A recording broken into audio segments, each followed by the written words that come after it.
Hey folks, this is Phil from Alabama Hot Sauce. That's alabamahotsauce.com on the web.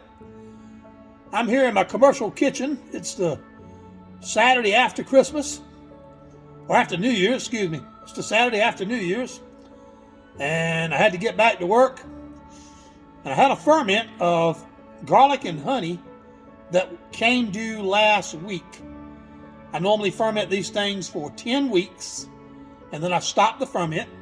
So I came down today to process that garlic and honey, and I thought I would show you something a little bit interesting, which is how I package this stuff for resale after I do the ferment.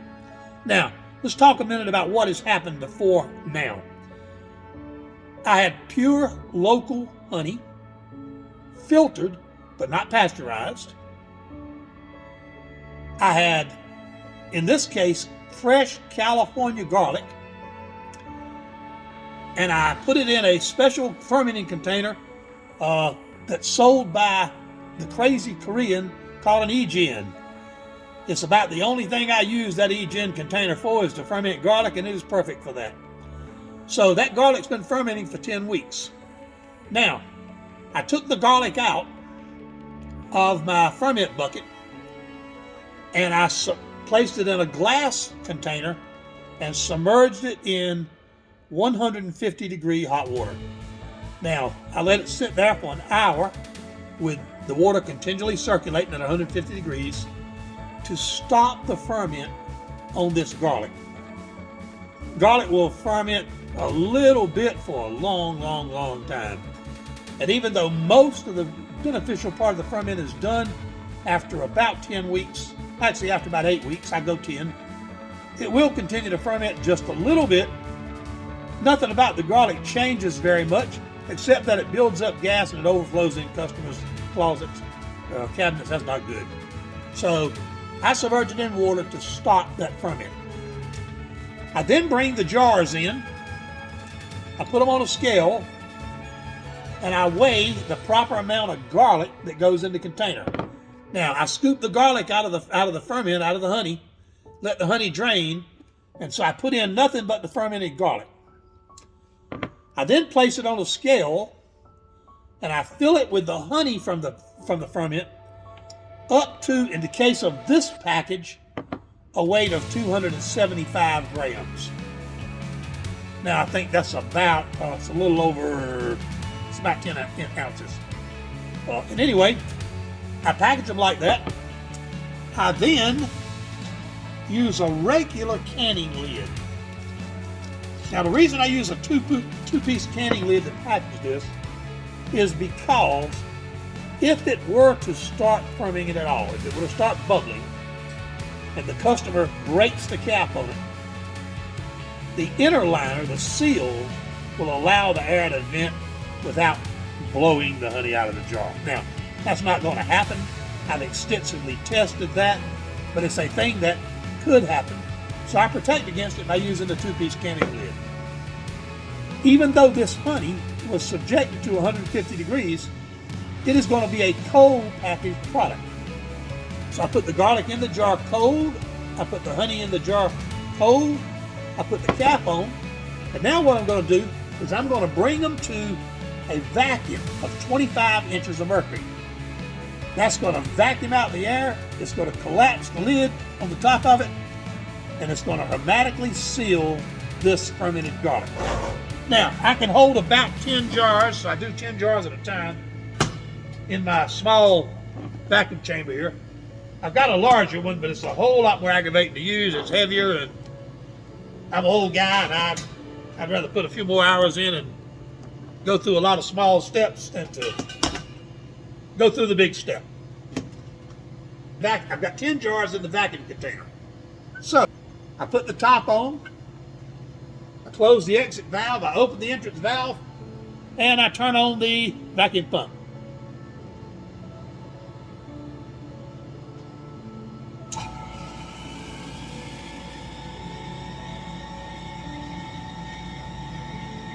And when you first do this, it takes a little jiggling around.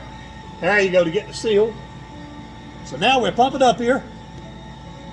We're at 10 inches of vacuum. Now what's happening is obviously this vacuum pump is removing all the air from the container. It's also removing the air from the jars we put in there. We brought the jars up to a vacuum of 25 inches. It's going to allow that air to sneak right out of that canning cap, and it's going to come out. Now, when we stop the pump and release the vacuum, all of a sudden, boom, the vacuum that's in the jar is going to suck the sealing lid down on the jar. It's going to evacuate the chamber. The jar will remain at 25 inches of mercury. Now we're right here at 25 inches. I'm looking in to see some bubbling. Yep, the jars are bubbling. There's some air still going out of them. I'll wait just a minute, give it time to get all the air out. And folks, I gotta tell you, pardon me for cleaning it up on video, but this is the single messiest thing I do in Alabama hot sauce. By far. Messing with honey, as much as I love it, is aggravating. Messing with fermented garlic and honey is even worse. Now, I'm gonna release the vacuum.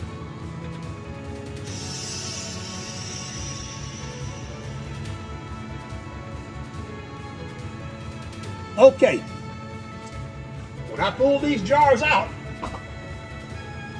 we should have a rigid top. Yes, we do. It's clearly sunk in. In addition to that, the ring's going to be fairly loose. So we're going to tighten the ring and set the jars out. This one gives us a good vacuum, I think. Yep. There you see, we are sealed. By the way, this vacuum seal is about 2.5 times the strength of a vacuum seal in a canned product. So there is a serious vacuum in these jars. Okay. Here's another one. You can see the bubbles up at top on this. That's where the air rushed out. This is going to be fine. It's going to be wonderful. That air is going to eventually take up what headspace is in there. And we're just going to have a grand batch of fermented honey. Best part about this, even though it's messy, is this smell. This smell is absolutely great. Nothing like the smell of honey garlic.